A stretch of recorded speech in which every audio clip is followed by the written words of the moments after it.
Hello, family. Welcome back to the Explore the Extraordinary podcast. My name is Betty, and today I'm joined by David. And David is a near-death experiencer and just an all-around awesome guy. I've had the opportunity to meet David in person, and I'm really excited for your willingness to come and serve our community at IANDS and share about your experience, and we'll get into a dialogue. So I'm going to pass it right over to you. Thanks so much. Hey, I'm happy to be here. Thanks for having me. I definitely didn't have any expectation on, what was going to happen once I started sharing, but it's been overwhelming, amazing, exciting, and all of these things, scary sometimes even. But I guess I'll get right into just sharing the experience, or is that what you wanted to do initially? Okay. So the my experience was and after sharing it so many times, I've seen so many different other things that I didn't really consider. I didn't consider a part of my experience, but sharing my experience, I remembered that I drowned at age 6. And I didn't even integrate that as a traumatic experience at all. Because it was an NDE. It was a very calm voice that kind of walked me through the whole process. There was never any trauma. So, but in that experience, I remember seeing the kids. I was at a summer camp, and I remember seeing the kids swimming in the water, and I'm like, man, none of them can swim. They just like me. They can't swim. They just have life jackets on. That's why they have all this confidence in the water. So I put a life jacket on, didn't know how to put it on. Nobody was there to kind of put it on for me. And I just jumped in the water really aggressively. And when I hit the water, the life jacket stayed at the top and I kept going down. It just came right off. And as I'm going down, I can hold my breath. I remember as a kid, because I used to time it, but I could hold my breath for about a minute and 45, 50 seconds. I never got quite to 2 minutes as a kid. But and I was getting to that point where I was like, I don't think I'm gonna be able to hold my breath much longer. But I was just calmly saying this to myself. And then I heard a voice say that if things got black, things went black after a while, and then I heard a voice say, um, if you could touch the bottom, you could just push yourself back up. And I responded to the voice, and the voice was extremely relaxed and a calm voice, peaceful voice, and it kept me calm. But I responded to the voice. It doesn't seem like I'm going to touch the bottom. Um, I'm just going down. And as soon as I said that, I stopped and I started floating back up. And as I'm floating up, uh, at some point, I guess I either regain consciousness or my attention just moves up, and I could see light coming through the top of the water. And that was refreshing because only thing I was seeing prior to that was just blackness. And then I saw the rings because somebody splat. They put a pole in the water, and the rings from that splash captivated me. Like they were just growing and growing and growing and growing in circle after circle after circle. And I watched that for a while, and not knowing that it had any meaning to me, or at all. But later it does because it's a recurring kind of a symbol, but for me. But then I put my hand in the middle of the circle and I hit a stick and they pulled me out. And once they pulled me out, I don't remember being resuscitated, any kind of CPR, anything. I just coughed a couple times and I sighed. I had a deep inhale and exhale, and I sat there. And then I could feel all of this tension behind me. So I looked behind me, and there were people just in pieces. They were crying. People were holding each other. They thought I was dead. And I asked my brother, like, well, how long was I under the water? Because I asked him like last year. I asked him, I said, were you there? Did I drown? He said, yeah. Yeah. I said, well, how long was I under the water? He said, no less than 3 or 4 minutes. And it was significant because, like I said, I couldn't hold my breath for more than 2 minutes at all, ever. And so I knew that after I was an adult, I knew that was a significant experience, and the things that came after that experience confirms it, because I didn't know how to explain these things. But they were after I had this drowning experience. But I started seeing images of Hiroshima and Nagasaki during the Holocaust, the nuclear Holocaust, and at age 6. And this was really traumatic for me because it felt like I was there And I would go into these fits where I would just be screaming. My mother told me about this. She said I would just be screaming, I don't want to die. I don't want to die. I don't want to die, over and over and over, and just shaking, and my heart would be beating so fast. She said she just didn't, it was nothing she could do to console me. And at that time, I was also having visions of the future, and it was a lot of a lot of death. And what I saw at age 6 and how I described it was humans. I saw human death, like death on both sides of the road, and I called it human roadkill. You know, and I didn't see any responses to it. Like nobody seemed to notice it. Like there would be in the visions that I was having, there would be times where I might have been in a car with groups of people, and they're just singing songs or talking about the day, and there's dead bodies on both sides of the road. So this had become something that humans have been used to, have been accustomed to, and it was jarring for me to see these things with vivid. It was all vivid to me as a child, to the point where I made up memories about how I learned about Hiroshima and Nagasaki, because I didn't know I was learning about it through these fits, these visions.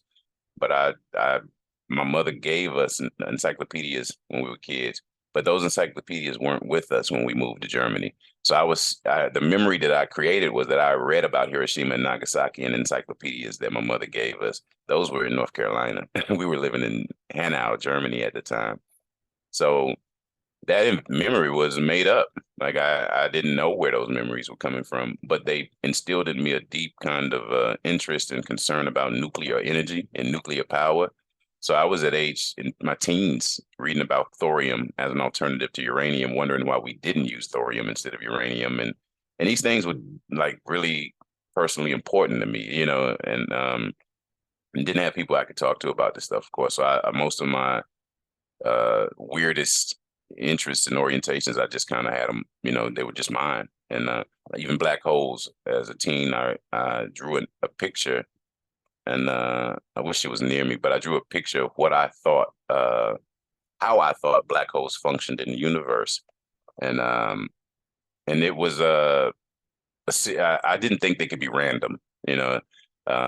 It was a series of black holes, and I drew arrows to show arrows at the event horizons to show how I felt like they influenced each other. And for me, it was like they had to have a relationship, and it couldn't be random. So there was a function for them. And the way that I illustrated the way that they interacted with each other was almost like, for me, it was entropy and organization. It was how the universe breathes. The black holes, some pull from each other, some pull. You know, the pulling from one to the other is like it creates a pulsation. You know, and that was just a thought that I had at probably age 18, 19, and I drew this image out, and I would explain it to a couple people. And like 8 years later, NASA did an article about black holes kind of like being the churns of creation.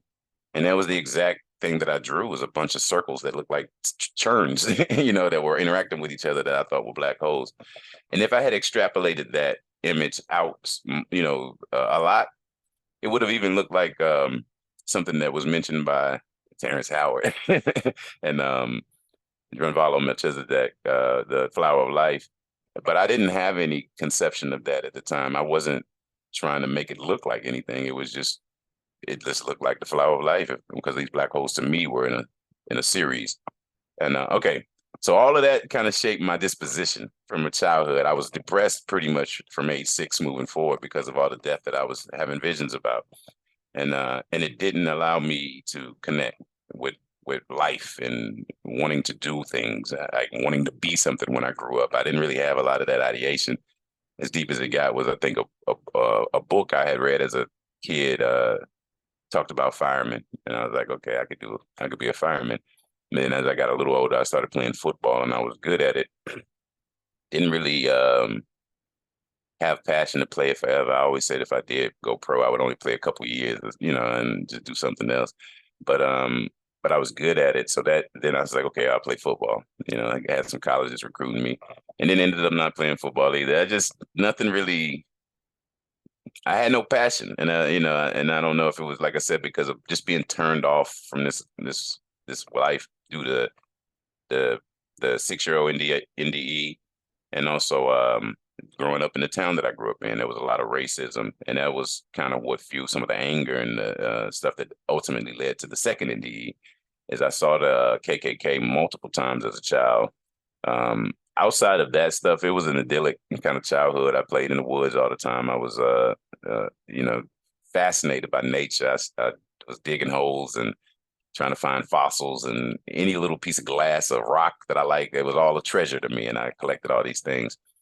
But seeing the KKK and seeing how my family interacted with that energy and vice versa, I absorbed it all. And I just assumed that hating each other, that's just the game. That's just what happens here, and that's what we're gonna do. And that, and I got it. It just became extreme, way too extreme in me, to where it affected blood pressure. It affected everything. Like, anytime I was around white people, it made me almost sick, because of the anger that I had absorbed from seeing the KKK experience and hearing stories of people being denied opportunities, people being killed, people being raped, people, even my grandmother telling stories of the landowner, because my biological grandmother and grandfather were sharecroppers. So my cousins and I, for all intents and purposes, are the first generation of my family out of slavery. Because sharecropping, when you hear the stories, it wasn't vastly different than some of the things that you hear about happening during slavery. But the stories that I heard and all of this stuff, and then I grew up, I was very smart as a kid, grew up reading all of these, the histories and uh, African-centered scholars, and my perspective just got extreme. Um, I just hated all white people.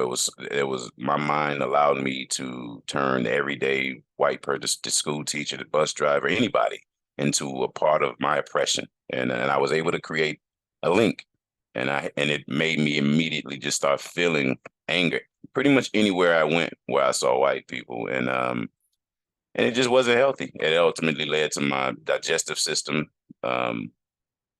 not working properly. I had 2 stones in my gallbladder. I ultimately had to get that removed. And then a few years later is when I had the heart attack that led to the near-death experience. First, the valve ripped on February 1st, 2017. And then 7 days later, February 1st, the valve ripped. And then February 7th, I had a heart attack. And it was in that moment that when I came out of my body, and I looked down, like some of the thoughts that I had are what made it clear to me that how I lived and the things that I thought, and the bias is what led to my death. So looking at my body, one of the first thoughts that I had was, this is how it happens, and that was a really fleeting kind of human thought. It felt like, and then it was the thought was, you used to be there. His body, mind, and ego is dead. And then I asked, well, what remains? What am I now? And the words that I heard were all in concert, and it sounded like my voice even. And it was just soul, light, energy, spirit, consciousness, awareness, and it all just kind of flooded in at the same time. And I understood exactly what was being related to me. And then the next phrase that I heard was, "You killed yourself with your personality," and I knew immediately what that meant. I had been angry, depressed, sad, miserable my whole life, and I didn't participate. I just checked out and kind of threw rocks from the sidelines. In that state, I didn't think I even could come up with a healthy way to participate. All I wanted to do was fight. I thought war was all the way that we related to each other was violence. That's all I wanted to do. And then I got to a point where it was like, that didn't even make sense to me, because I didn't think, anybody was as angry as me, so I didn't feel like anybody was going to fight the way I wanted to fight. So then I started thinking about, well, who could I kill? It's just, I had lost my mind, but the anger, it did it. And so for me, it was very clear to me what was meant when I heard the phrase, "You killed yourself with your personality." And so I was out of my body at that point. So I watched all of this, the resuscitation effort, the defibrillation. And then I kind of casually looked up, and I was gone in space. And initially I was in the void, black hole, a kind of area that was very dense blackness that felt tangible as I moved through it, almost like moving through velvet. That was communicating and felt like love as well. And I've spent a lot of my time in my NDE, in my outside of my body, in the void, and then staring into the void. And then I moved. After I started traveling, I was fixated on traveling and just moving. And every time I would say it would be like the distance between me and the thing that had my attention would disappear, and I would be there, and I would understand what it was. And so I was just eventually was just saying and moving all through space and amazed by everything. It all felt like love. It all felt like home. Um, I felt like I woke up for the first time, and I didn't really remember after leaving the void. I didn't really remember any of the human stuff. I didn't remember the trauma. I didn't remember the bias. I didn't remember any of it. But and there are people who seem to have anxiety about that idea. But if there's a thought where that creates any kind of tension, that gets reconciled. So if, let's say I did remember and I say I miss my uncle such and such, the satisfaction of having his presence would already have been felt. That's the way I experienced. There was no missing anything. There was no absence. There was no anxiety. There were no thoughts that could even remotely resemble how I thought as a human. I didn't even have a memory to refer what I was seeing to. I couldn't say, oh, I remember this from science class. This looks like a picture of a star forming. No, I didn't have any access to David's human experience at that point. It was strictly attention, and wherever my attention went, my experience happened, and I enjoyed that a lot. I saw the light, and because I was enjoying traveling a lot, I didn't really move towards the light. I could feel a pull in that direction, but I didn't move that direction. I just wanted to keep traveling. I watched a woman in the room where I was being resuscitated holding her face for the entire experience. But toward the end of the experience, I was staring at her trying to communicate to her, and I couldn't figure out how to get her to hear me. But I wanted her to know that nothing that was happening to me was bad, that this was an amazing experience, the best thing that ever happened in my life. And I couldn't get her to hear me. So they resuscitated me. And I just blurted out, "Are you okay?" And I was looking for her because I wanted her to be okay, that I was leaving.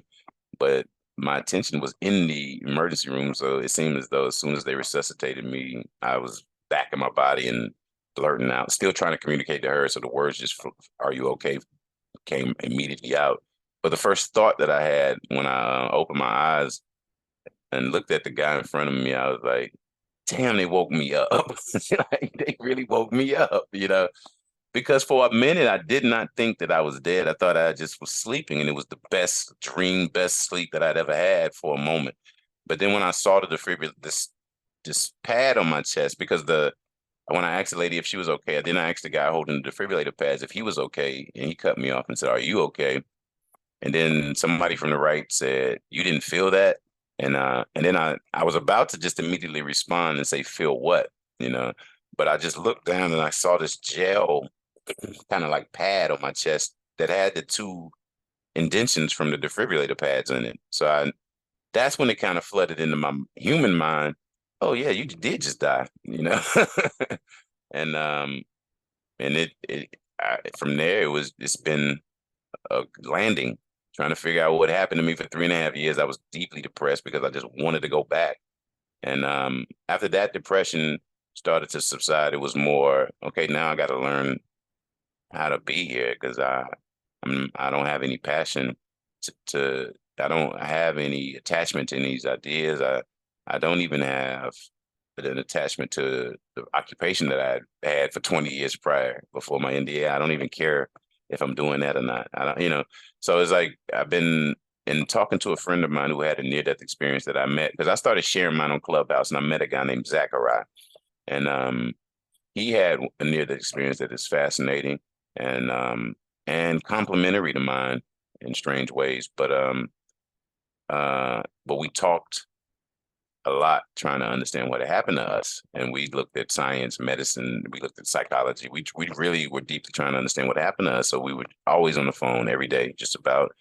And that has helped me heal, because it went from that depression and wanting to go back and wanting to die to, well, let me just learn how to live. Let me learn new language. Let me learn some new ideas. Let me learn how my brain works. I've been carrying it around for 40 plus years and don't even know, what's going on up there. Let me learn how my nervous system works. Let me learn how this triggered state that I was in for so long, how it killed me. Let me learn that so that perhaps I can explain to other people how they're killing themselves with their thoughts the way I did. So. Wow.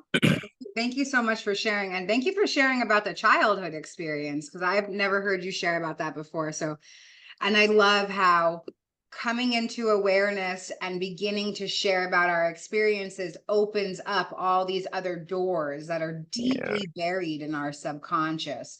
So that was really amazing to be able to hear. So a couple of things that I wrote down. Well, the first thing I wrote down was you said that you had no passion in life before your experience. And I'm wondering if you can explain what your passion is today. What's funny is that it's different today. I think passion and emotion and feelings ultimately are almost what I point to as what killed me, right? So now the way that I even engage the idea is what's more important to me now is making sure that anything that I do put my attention on um, is hope based. Like any ideas that I share, they're hope based, and I'm speaking with a sense of responsibility, not with the intention or with even accidentally to inject any kind of anxiety or fear. There is no anxiety and fear, in me. I've died. I understand what death is. There's nothing to fear in that. So I can act responsibly. I can respond to moments the way I need to respond without there being any tension in that, because the worst thing that can happen I've experienced and it was beautiful. So I can respond now without any hesitation to help people. And I think that taking that same orientation and just into life, I've studied spirituality most of my life, even when I was in a triggered, angry state. I was trying to figure these things out. So now without the triggered states, even texts that I owned since I was a teenager, reading them now outside of being angry and being in that state, I understand the text. It's just different. It's a completely and utterly different experience to be in that state and then to not be in that state and then to experience life.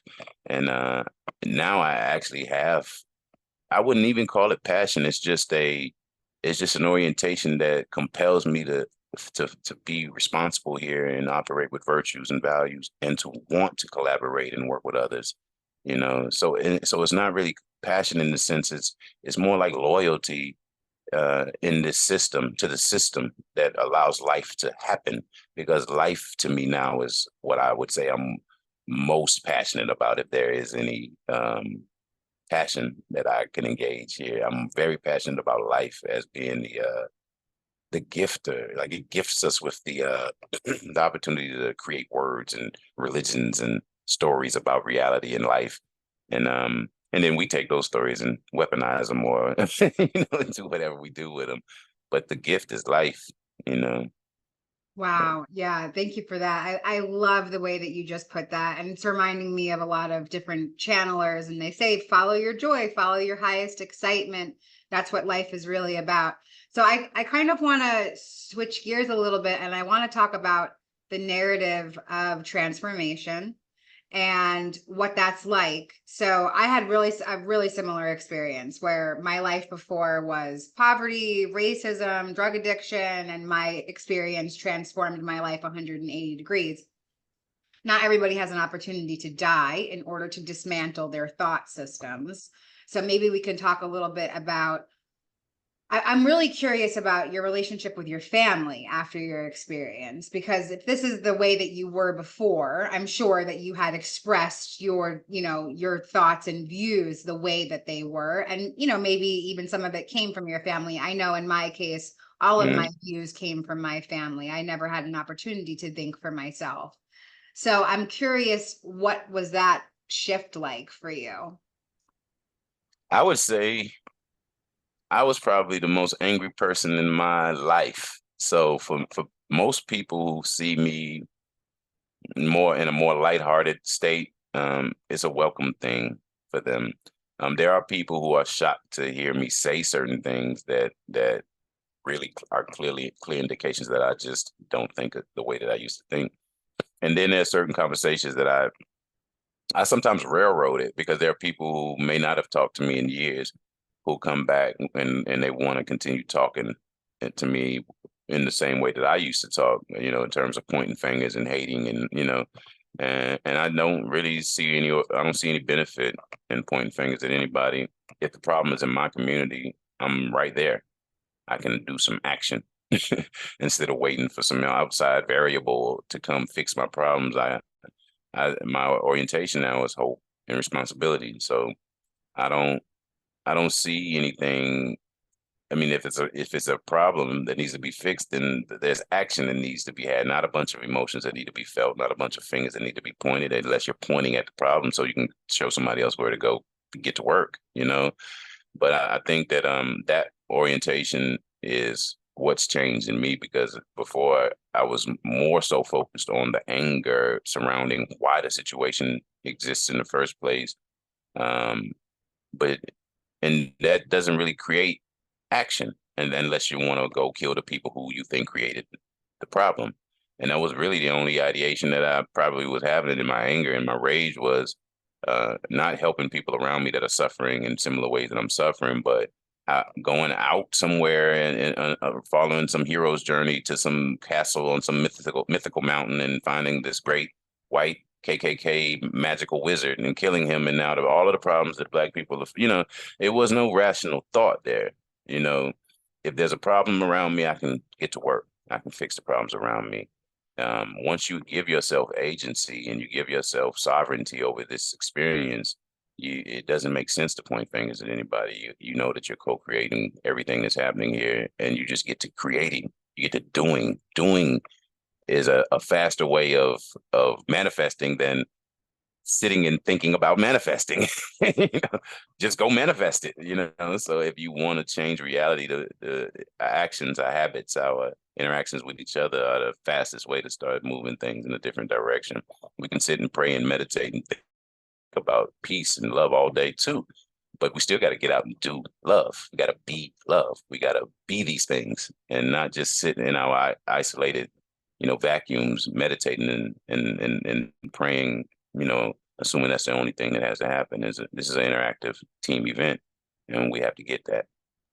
Yeah, it even says it in I think it probably says it in every kind of holy scripture, but faith without works is dead. We have action is what it's all about. And that's the balance, even the balance of the feminine and the masculine energy, the feminine being the idea and the masculine being the action. And that's the balance that we have as a spirit. So I really like that. I'm curious, have you deduced what is the spiritual purpose of things like racism or this separation?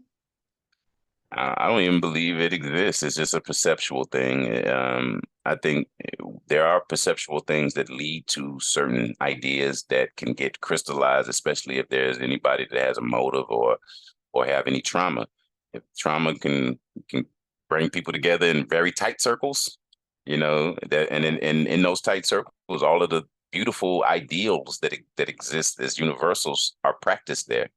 But the difficulty or the problem with that is that outside of that circle, they don't know how to practice those ideals and expand that love outside of that circle. And I think for me, engaging all of these ideas, spiritual ideas and concepts without trauma and bias and narrative and the narratives that were created through just normal historical movement, human movements and historical, human behaviors. When we remove the emotional response to all that stuff, it's just human behavior. And if we go back 10,000 years, we'll see that it's been happening. We probably, some of the oldest texts that were written about 10,500 years ago, and they were already talking about people killing each other over ideas, So it's like this thing that we are witnessing now, and because some people say that the last 400 years are the epitome of human chaos, and I don't know, we've had apocalypses in different epochs over and over, and they've been written about. So humans have been doing as bad as they've ever been doing many times over, And we're just at one of those points. But to say that there's not been the kind of suffering that we're witnessing in history would be it would be misrepresentation of history. And I think that because we don't necessarily look at history objectively, we kind of take our paradigms, our biases, our even our racial orientations, and try to take it 10,000, 7,000, 5,000 years ago, and it doesn't exist back there in the ways that we look at stuff. But then you can't decipher history with those biases when you take them back 10,000 years ago, 5,000 years ago. You ain't going to be able to decipher history in any kind of authentic way. So after I got detached from the bias and I looked at history, I'm like, the suffering seems to have started with bad storytelling. As soon as when we had these stories that talked about all of us as being, or that talked about there was no protagonist, antagonist that were diametric and can never reconcile. All of the more ancient stories were a brother and a brother and a sister, a husband and a wife, a sister and a sister. They were always related because they were always, the issue was always reconcilable. You know, the story was not about somebody doing something and he was so horrible that he needed to be destroyed, you know, forever. And then the good point came and fixed things. It was never really that. It was a mistake made perhaps by the older sibling or the one side, and then they get punished or isolated or exiled for that mistake. And then the younger brother or the partner comes and tries to fix things. They make mistakes too. Lessons are learned from both sides, and then a middle path is learned. You know, you know? And that seems to be what each culture has. The stories of the Egyptian is the tale of two brothers, Sumerian, the Incan, Enlil, and there's so many others. Even on South American ancient stories have these two brothers stories as well. Popol Vuh, I believe, speaks of a two brother story. But as long as it's two brothers, though, there's reconciliation possible. But when you turn it into these two black and white or good and evil, or devil and the God, like reconciliation becomes very difficult, you know, or chosen versus, you know, unchosen, you know, the reconciliation becomes different. But when you look at the stories from their inceptions, their oldest, how they were presented to us in their oldest forms, that irreconcilability, it doesn't exist. You know, we always have that possibility there, that hope is always present. It's a matter of us and how we're going to see reality, how we're going to learn and change and modify and pivot collectively. So for me, that pivot, that change, is what allowed me to, for one, is to stop going back into history and looking at everything, ancient texts, and using all of it to buttress bias, to buttress a trauma narrative, to buttress my already rigidly formed opinions, and go back to it now and just learn, you know, without the bias, without the trauma, without the attachment to trauma and all of that, and just what happened. And what I see, what happened is what keeps happening in epochs, maybe 2,400 year epochs. We do the same things. So, and yeah, thank you for this. I love this conversation. I'm curious if maybe, because like I said, not everybody has an opportunity to die and have their awareness shifted 180 degrees. And I don't think that it's just that simple anyway. Even when you do have an experience like this, there's still upkeep and education and all of these things that we have to do to start to dismantle the system and build up a new system. So what would you say to somebody who's maybe, you know, perceiving a struggle with letting go of some of these ideas that they've had their whole lives? Do you have any kind of tangible tools to help? Yeah, like for me, it's like thinking about what I want versus putting all of my attention on the things that I see that I don't like. You know, what I want is to see a peaceful reality, equal, just reality where everybody's able to thrive. You know, that's what I want. So what I see, and most of the time that I've lived in most places that I've lived, like the town that I grew up in, again, is one of the poorest towns, one of the poorest counties. Caswell County is one of the poorest counties in the country, and I think it was the poorest county when I was growing up, or at least I've seen a documentary about some of the housing crises and stuff, people losing homes and stuff there, and it said that it was the poorest county in the country at that time. I don't remember the date of the documentary, but for me, when you grow up and you see hopelessness to the extent that I've seen it, and you feel hopelessness to the extent that I felt it. The fixing that or helping change that is really just seeing your community, seeing yourself, seeing the people around you as sacred and helping them. And the more you fix the problems that exist around you, you put good chemicals in your body. You get dopamine rewards for helping people. Once you're in that state, there is no depression, there is no anger really possible. And you really just see every quote unquote problem that humanity presents you with, or the society presents you with, as an opportunity to fix something. And with the sense of hope and responsibility, fixing things it doesn't anger me. It actually, if there's anything that I feel passion for now, would be if I'm presented with a problem, I really do feel responsible for fixing it, or helping someone fix it, or pushing them in a direction where they may be able to fix it. But to be angry about it, that doesn't make sense to me anymore, because that doesn't allow me to have access to executive functioning, which is where I would be fixing it. Not in the limbic region where the emotions and the feelings and the anger comes from. I'm not going to fix problems there. I'm going to have to calm my nervous system, breathing, whatever exercises that people do, meditation, deep breathing, whatever, just pausing and giving yourself a moment to relax, to get control of your thoughts versus just to have immediate reactions, so that you can respond appropriately. Like for me, extrapolating that whole orientation up and down to where we're just looking at problems and we're looking at solving problems versus writing narratives and storytelling and triggering people and evoking all of these emotions and stuff over how we feel about these problems. Let's just fix the problems. Let's just fix the problems.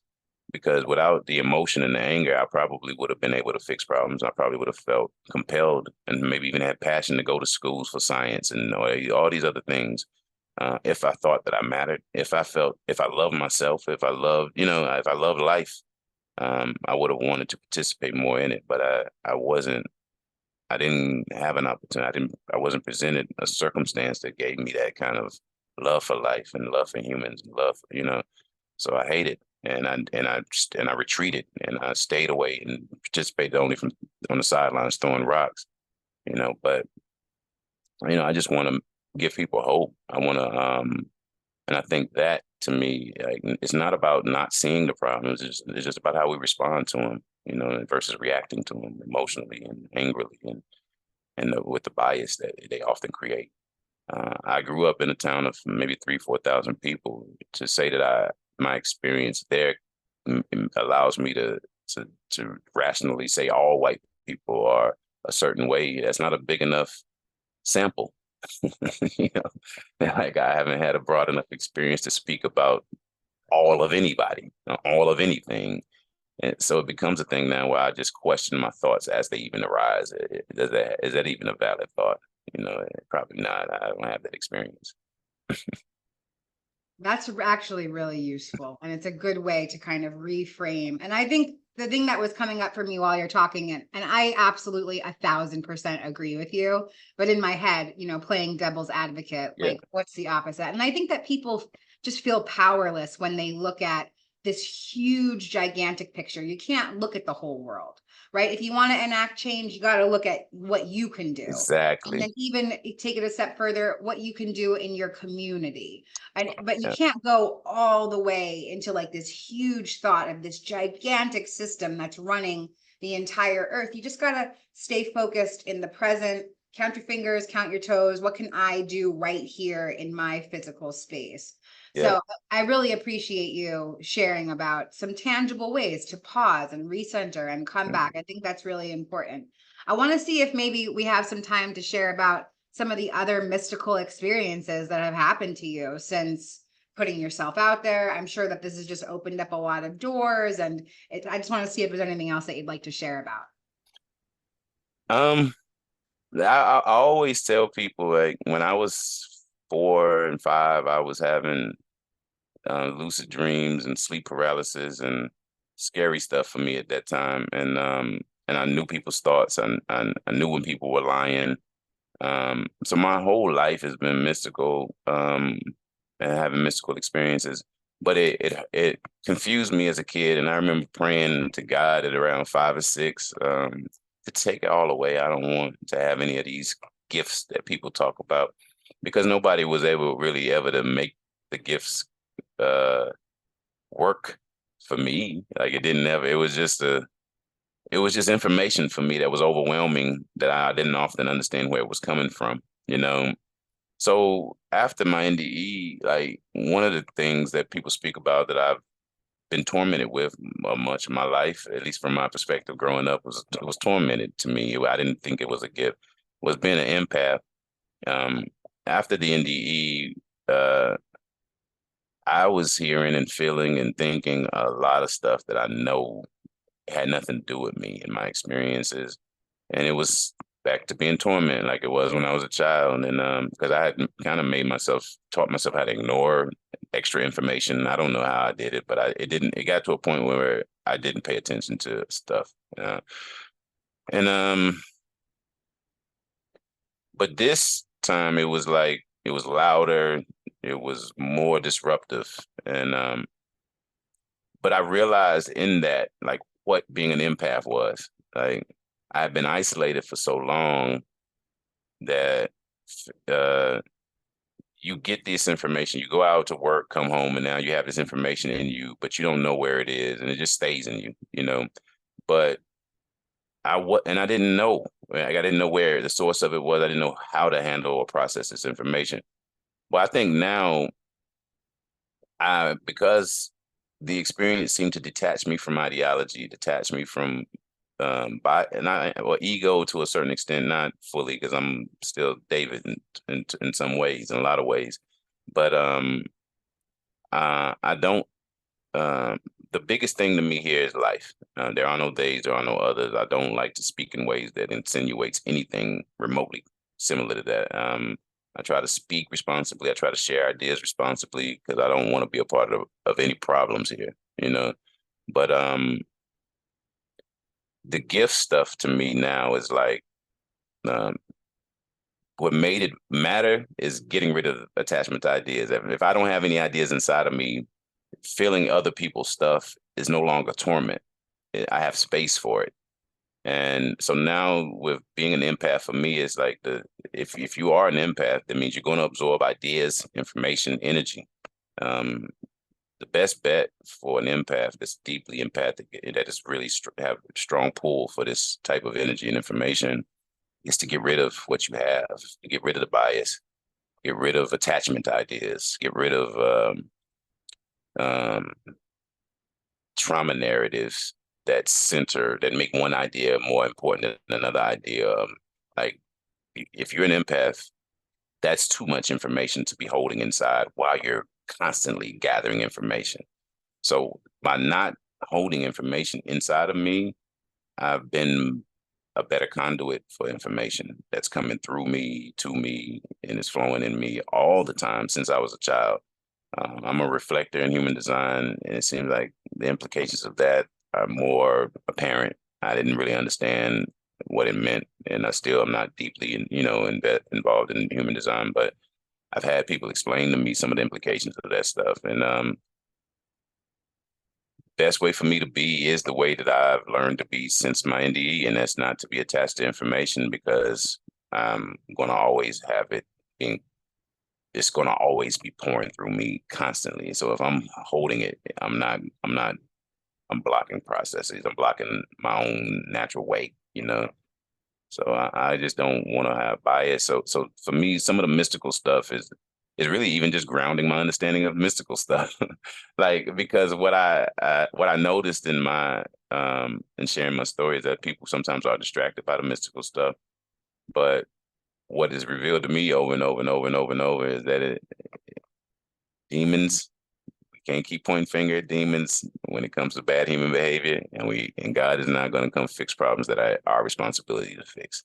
So it ain't going to really be a lot of mystical things that's going to fix this reality that we're operating in. It's going to be us learning how to behave properly with each other, learning virtues, values, morals, um, and learning how to speak to each other better. Because I think one thing that Zachariah and I have come to is that sometimes the language that we use to describe each other's experiences dismisses the other person's experience.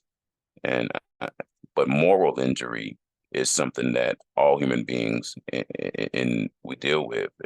If 75 as a 74% or something of Christians here, that means that they're exposed to morals. That doesn't even consider race. That means 75% of Americans are exposed to morals.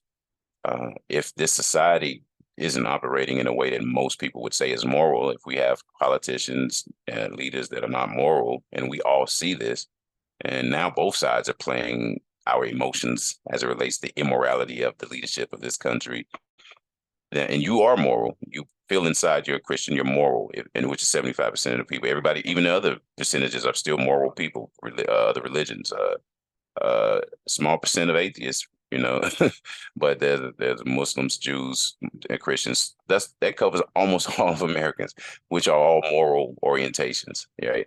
But if you're in a society that you don't see that morality being infused in it, you're going to experience moral injury. That's every human being. 80 to 90% of human beings are experiencing moral injury, which is suffering.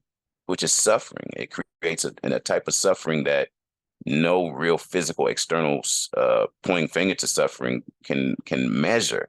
This is an internal suffering that affects their entire filter lens through which they experience reality, and compounds their suffering. And it's not tangible, but in all the time, and it's not measurable. But you can't question that. When you feel and see someone that's as an empath, you feel it. You walk past people and it just feels like the noise of the energy of somebody scratching the chalkboard, or just a loud noise, and you feel it. That's suffering. And I don't get into this. Your people haven't suffered like my people thing, so I dismiss your whole history, or dismiss your whole.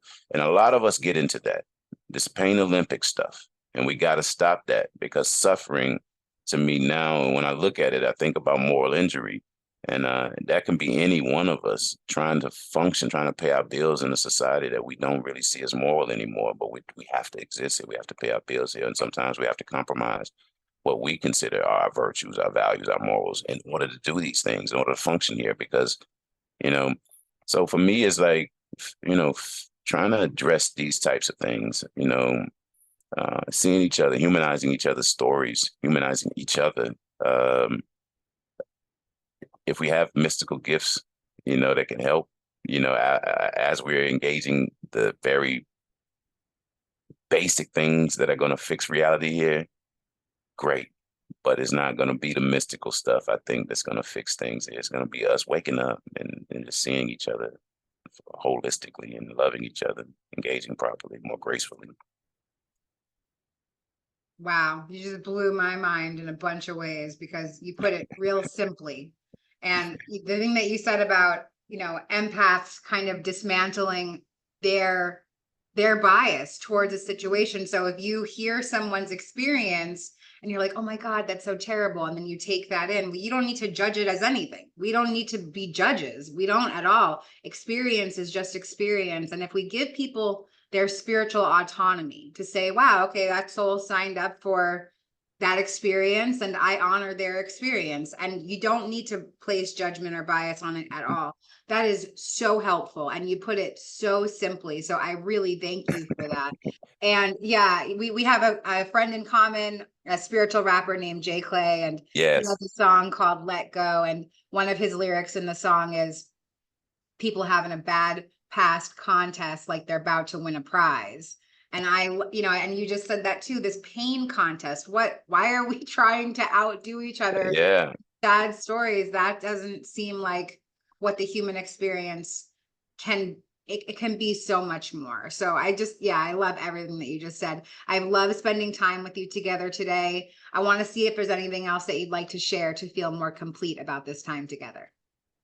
No, just for me, I think the fundamental shift is I moved from a fear and anxiety orientation, anger, emotional, to a more hope, responsibility orientation. And I think that if any idea you entertain, any idea that you consider, and you consider it strongly enough to want to spread, is it going to inspire hope? and responsibility, or is it going to inspire fear and anxiety? Ask that question. And if you are spreading fear and anxiety, you know, that's part of what keeps us from being able to function here at our best. So try to spread hope and try to instill responsibility in people as it relates to the problems that people are complaining about, so that we won't just point fingers. We'll get up and we'll engage in habits and activities and behaviors that actually address the problems. So. Really well said. I'm so grateful for you and your service to our community, and we'll see you next time. All right. Thank you again for having me, and love you. You take care.